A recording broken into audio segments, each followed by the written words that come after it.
What Ike Allen and Andy Anderson have created at Avaya is what the world needs. Hello, Avaya family. I'm Andy Anderson. My partner, Ike Allen, and I are teachers, mentors, and the co-owners of Avaya University. Avaya is the creator of over 1,000 books, films, courses, teachings, and other supportive resources. Thank you so much for joining us. Our fellow teacher, Marquita Johnson, is back with us today to talk about healing your heart after emotional abuse. Marquita is a graduate of Mercer University with a Master of Science in Community Counseling and Master of Divinity. Marquita received her undergraduate degree from Georgia State University in psychology and sociology. She is a licensed professional counselor in Georgia, nationally certified counselor, board certified mental health counselor, and certified professional counselor supervisor. She also is a certified brain spotting therapist, and her specialties include women's issues, dating, divorce, spirituality, and step families. Welcome back to Avaya, Marquita. Thank you so much, Andy, for having me. I'm glad to be back. Yeah, so great to have you. And I would love it if we just get started with actually, what is emotional abuse? It's a term that's tossed around a lot, right? Like, what is it and what are some signs of it? Yeah, so emotional abuse sometimes can be a little more difficult to describe because the scars that occur, most people don't actually see. And that can include putting the person down, manipulation, isolation, name calling, all of those things kind of go into emotional abuse. Anything where the person is not taking account and caring for the individual's mental health. Because we know usually what physical abuse is, because that's something that people can usually see, but emotional abuse can actually be across a range of behaviors. Mm-hmm. And when someone experiences emotional abuse, since of course, right, you're saying like we can't necessarily see it, what are some of the impacts? Like, how does it affect people? Yeah, so when the partner is like dismissive of the individual's feelings, they're putting them down, manipulation, a lot of like self-esteem issues can come from that, a lot of anxiety, because often the person is on edge all the time. Like they're uncertain of what their partner and or family member might do, or believe it or not, this occurs in the work environment also. So it goes like all across the board when we look at various types of relationships, kind of isolating the person, ignoring their boundaries. Or one of the things that I've noticed is they will set up unrealistic expectations for the person. And then when they're unable to achieve those, they'll blame the person and say, well, see, you're always doing this wrong. And really the expectations were not realistic to begin with. So they are setting that person up for failure, essentially. Yeah, I'm so glad you brought up the workplace. It's not something I hear as often, but all those things that you just mentioned make perfect sense in the world of that, the expectations, not being, if someone is being belittled or their self-esteem is being affected by that, obviously, yeah, all those could be considered emotional abuse. And as far as childhood goes, if someone experiences abuse during childhood, do you think that increases the likelihood of them when they're an adult, they get into an emotionally abusive relationship? Absolutely, Andy, because what happens is if we look at the adverse childhood experiences, is actually research that was conducted. And this research looked at what individuals that are now adults when they were children, kind of adverse experiences that they had, such as physical abuse, having a parent that was diagnosed with a mental health concern, substance abuse issue, growing up maybe around an unsafe environment, or not having access to food, water, shelter, like the necessities, definitely impacted them growing up. If you were in a home with someone who was emotionally abusive, was always like yelling and screaming and, putting their partner down, or putting the parent down, or putting the children down, not acknowledging that they have feelings and emotions. So really invalidating the person leads to a lot of self-esteem issues, leads to substance abuse concerns, even like housing and finances and education, like there are just so many different layers that go along to that. Because when you think about, they're breaking the person down, even as a younger child, where we're supposed to feel safe, right, in our home environments. That's like our place where it's like our sanctuary, like where we could just relax. But thinking this is an environment that was hostile, or I always had to be on guard. So yeah, individuals can definitely suffer, and it impacts them in adulthood and shows up in various ways: depression, anxiety, PTSD, even eating disorders, which is something that's not talked about a whole lot. Yeah, I would imagine absolutely, like a coping mechanism that could come out of it is, yeah, I've heard of people talking about it as it relates to control and eating disorders, and how that's a way that someone could practice or have some kind of control in their life if they came from a really out of control scenario. One of the other things that when you were talking in there was, it makes me think of hyperarousal. How do you see hyperarousal coming out of growing up in an emotionally abusive kind of household? Yeah, it's a good point that you bring up, Andy. It makes the individual kind of on this hyper arousal alert. And so they may not be able to settle their nervous system.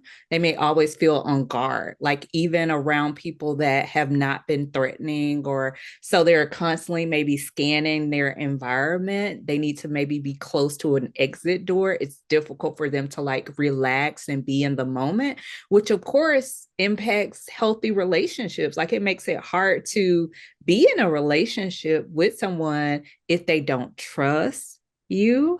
And no matter what you do, it just doesn't feel like you're able to kind of break through that. So yeah, it can be really, really difficult for the person on the end trying to heal from the emotional abuse, but not impossible. Mm-hmm.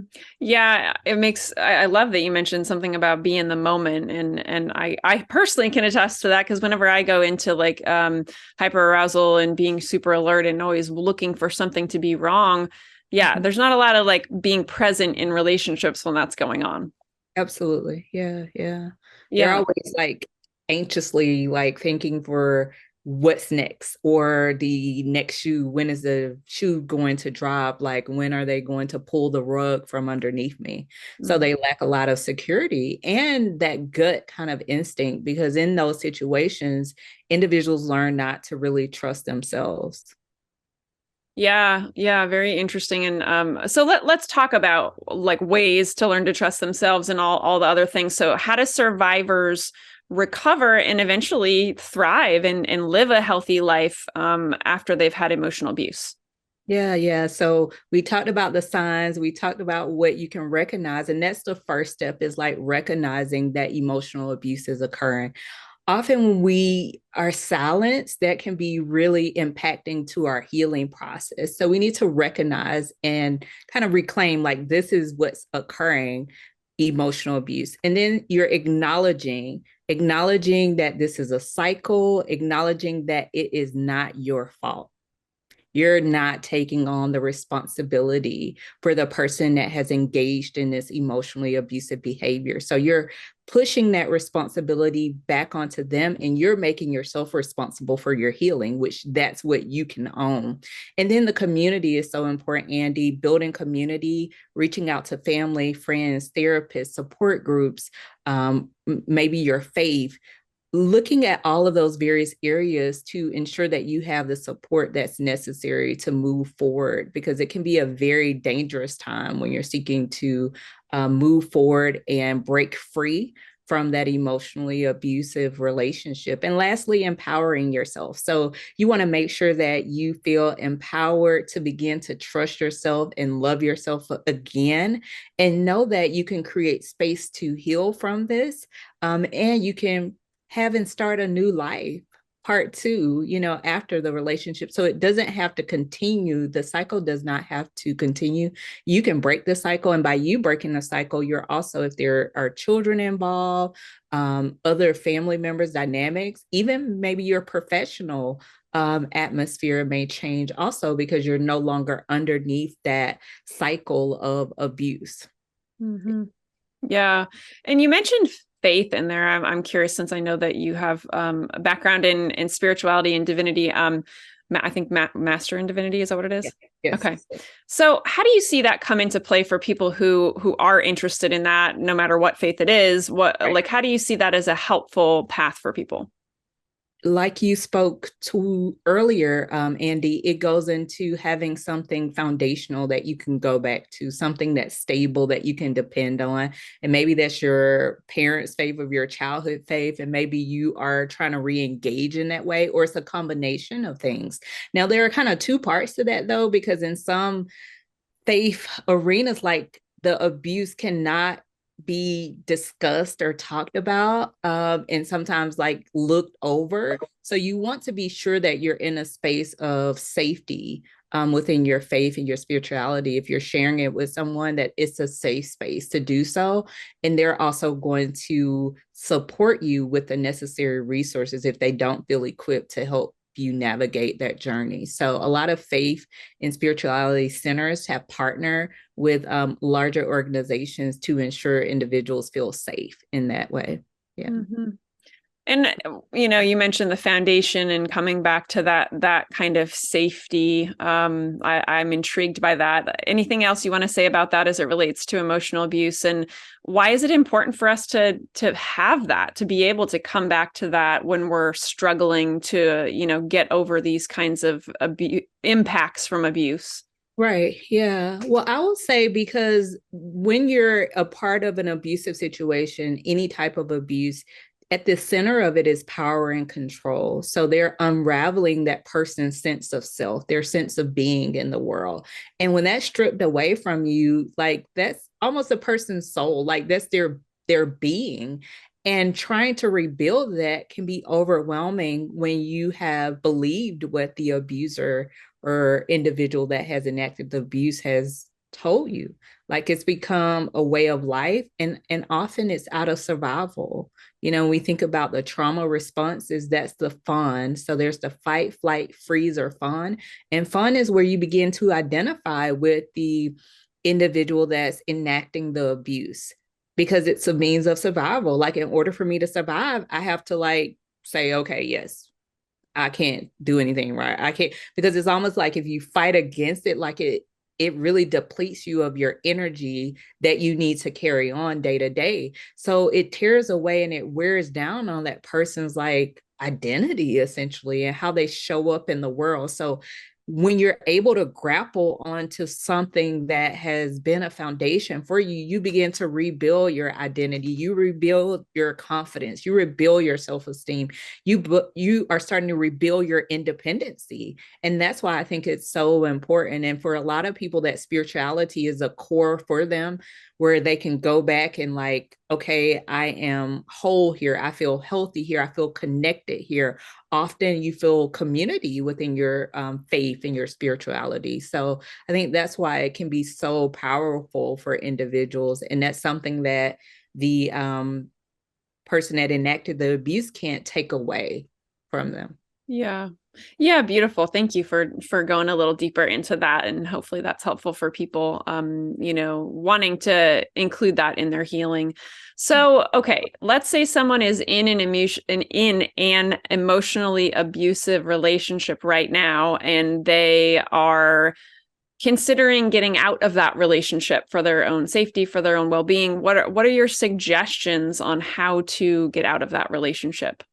Yeah, that's a great kind of point, Andy. And I want to take this with as much compassion and seriousness, because often individuals say, just leave, like if the person's being abusive, but it can actually increase the chances of harm and danger coming to them, their family, their pets, children. So you want to have a plan. You want to create a plan. You can't just like, oh, I'm leaving, because the abuser usually has like isolated the person, and maybe financial abuse is occurring to where they are more in control of the finances, and it's not really feasible for the person to leave. Like, them leaving could mean they don't have a place to stay, they don't have access to food and shelter and all of the things that are necessities for them, and also for children or pets that are involved, because sometimes we forget about our fur babies, but that can be a real thing. Like, they're fearing that the person will threaten their pets, the family, or even like ruin their chances of financial security. Like if they're working, they may take things away. So you want to create a plan, and then you want to have a support system. That community piece is important again. So rallying up your support system, your community, your faith community, your friends, your family, and being sure like you have that supportive base, and creating some boundaries around that. So creating boundaries around work, boundaries around like your personal things, like your cell phone, creating a sense of privacy so that you can ensure when you do leave, like you're not having these kind of gaps or voids where the abuser can come back and re-enter your life. You may have to also research the legal route and ramifications of how to protect yourself to ensure like you have the necessary tools and resources in place when you are leaving. So that's why we really caution individuals to have a plan and not feel pressured maybe by others to just leave, because it can really be dangerous for the individual that is escaping an emotional abusive relationship, because they don't know what their partner is capable of. Yeah, so many great points in there. Number one, I love that you bring in the fur babies, because absolutely they are family. And it's very important to absolutely think about that, and what the ramifications would be. And then I'll also, who's taking fur baby with them? Are you sharing them? What's happening? And then also, like you mentioned, the legal stuff. Yes, obviously have a plan, be prepared, talk to people, get educated. So that you're, making sound choices as you're exiting. So let's flip that around. What if someone is in an emotionally abusive relationship, but they do not want to leave? That's not their intention, but they want to find healing within themselves while they are in this relationship. What are your thoughts? Yeah. And that, we're not here to place judgment. I think it's understandable that some people will remain, and for a period of time, or maybe continuously, or they may leave and go back. And so we're creating a lot of space here and grace, as I always say, to not judge, to offer a lot of compassion to the individual. I would again say, keep yourself safe and recognizing the signs. The cycle of abuse is usually, very, the same. It's predictable. So really understand the honeymoon phase when it's leading back up to the abuse happening, and do what you can to manage yourself emotionally. So reaching out for support through therapists, through your faith community, ensuring you do have a safety plan in the need that things do escalate. Like if things escalate and you see the warning signs that we discussed, if you know that your partner is escalating to that point, know what you can do to ensure that you're safe. So creating that safety plan, having all of your important documents and things of that sort in place, and also being able to tap into your gut and trusting yourself again. Like saying, not being down on yourself because maybe you have to stay out of necessity, but knowing that you still matter and you still have a voice. So really still empowering yourself, connecting yourself in the ways that you can through support groups, or maybe even other individuals that that have gone through a similar experience, because community is so important, because normally that's what the abuser does, is they isolate the individual and make them seem like they are unstable. So it's almost like, no, that's not the case. But enacting the boundaries that you can have, and also being aware of the resources and community for yourself. Awesome. Well, thank you for touching on that if people are in that certain scenario right now. And we talked a lot about this in the context of romantic partnerships. Mm-hmm. What about emotional abuse, let's say in family? How do you see that kind of healing journey differently, or are there any specific suggestions you can give people for that? Yeah. So we did touch on it earlier, that this type of emotional abuse can occur in families and also in workplace. So know your rights in a workplace, know the steps that it takes regarding like reporting the behavior, because no one deserves to work in a toxic, unhealthy environment. And in your family environment, creating those boundaries just as you would at work also, where you begin and where they end. And so you can enforce those boundaries even in your romantic relationship. So the boundaries are all across the board. You can enforce those in your personal relationships and also your professional relationships.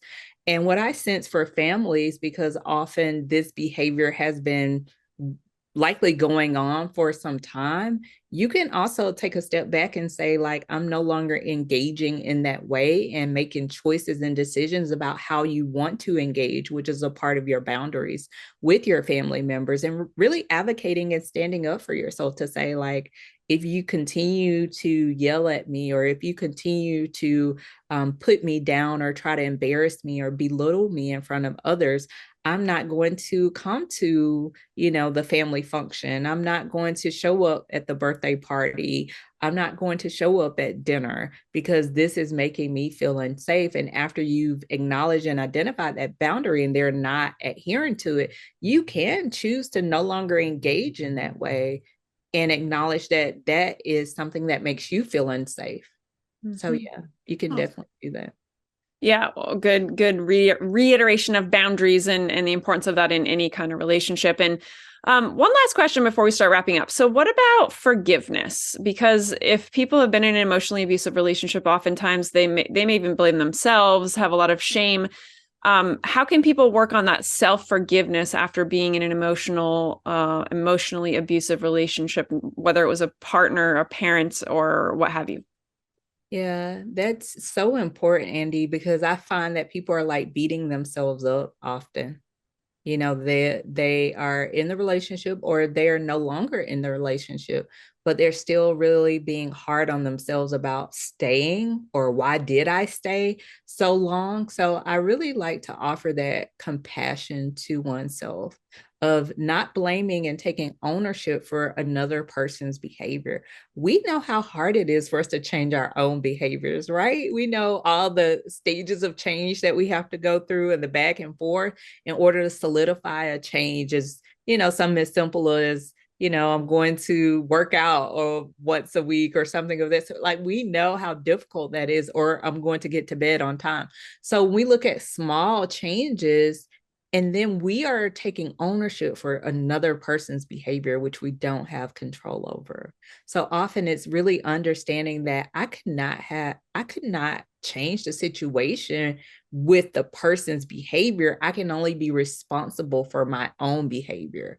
And I think in that aspect, you're owning like what you can change, and you're releasing and letting go what you could not change. And that process of forgiveness may be ongoing, to even writing a letter to yourself to say, like, I forgive myself for, and really maybe it means writing a letter to the person that you forgive. It doesn't mean that you have to send it, or writing an email. I think a letter helps just because it's something about pen to paper or pencil to paper that really, really can help you process the experience. So I would say a handwritten letter if you can, but you don't have to mail it all.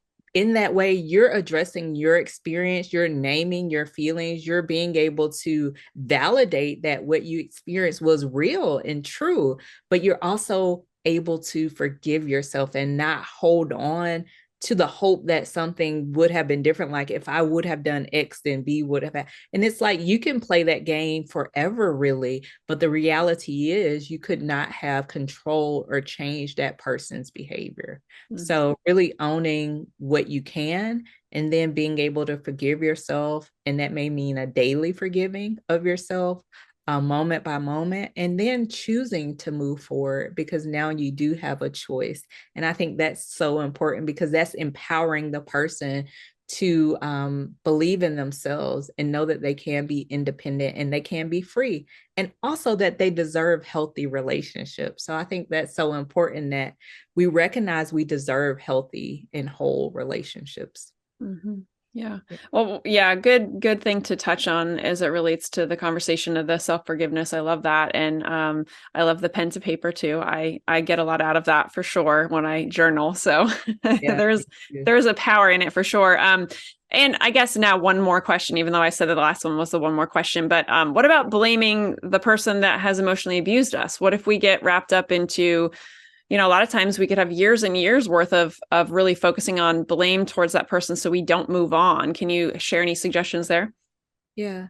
I think it's really coming to terms with there may have been other things that happened in that person's life that led them to where they are.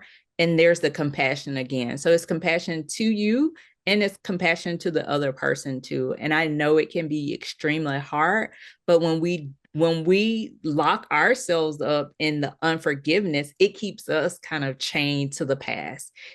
The other person is like moving on likely with their lives, or they're still doing the same thing. So ultimately, it's if you keep finding yourself cycling in like this unforgiveness, or you keep going back to the past, really asking yourself, what is it that I'm really seeking out of going back to the past? Or what is it that I'm really seeking for blaming the person? Because what they did was unhealthy. What they did was not right. Like it wasn't okay. It wasn't okay behavior. And you forgiving them kind of empowers you to no longer let them have the control over you and the power of you. So as long as you continue that cycle of like, oh, this and that, if this wouldn't have happened, that wouldn't, you kind of are continuing that dynamic of allowing what they did and who they are to have power and control over your life. Mm-hmm. And when you begin to recognize, I'm freeing myself from even blaming or getting stuck in the past with this person, I'm moving forward because I now have a choice to move forward in my life. I'm choosing to no longer allow this person to control and manage my life because they don't have that power. Excellent. That's beautiful. I know that most of us can relate to getting wrapped up into that blame towards somebody and how that can really hold us back. So good suggestions there. Let's talk about how people can learn about you. And I know you have a great free gift below, as well as an offer, and buttons are below, everybody. Absolutely. So yes, you can always follow me. I'm on all the socials, and you can definitely reach out. I have a book, B12 being the relationship vitamin. Make sure that you grab that along with some relationship cards. And my freebie that I am giving to you is ways to help you heal after this heartbreak. And so I'm going to provide some resources for you so that you feel empowered to move forward and how to navigate step by step. Awesome. Well, thank you for all of that. And everyone watching, again, the buttons are below. You can click on to head over to Marquita's site and check those out. Any last insight you'd like to leave people with before we wrap up? I just want to say that when you're experiencing abuse, know that you're not alone. Like abuse impacts so many people in so many various ways. So the isolation can be the really difficult part, but just reach out, talk about it, and create your own sense of community and safety, because it can be so important and empowering. And you never know how your story may be the key to unlock someone else's power and courage to move forward in their lives. So never despise like your story or your part that you have played in the healing potentially for someone else just by speaking out. I love that. Great last insight. Well, thank you so much for doing this with us again. Thank you for having me. Absolutely. Thank you also to the Avaya students who are watching or listening for showing up for yourself today, everyone. We'll see you again soon. Take care. Avaya has changed my life. Avaya has made me the woman I am today. Avaya is my home. Avaya is personal freedom. Avaya is the reason my life continuously improves. Let everyone in your life know about Avaya. Everyone needs to know about this amazing company. Thank you, Avaya, for appearing in my inbox. What Ike Allen and Andy Anderson have created at Avaya is what the world needs.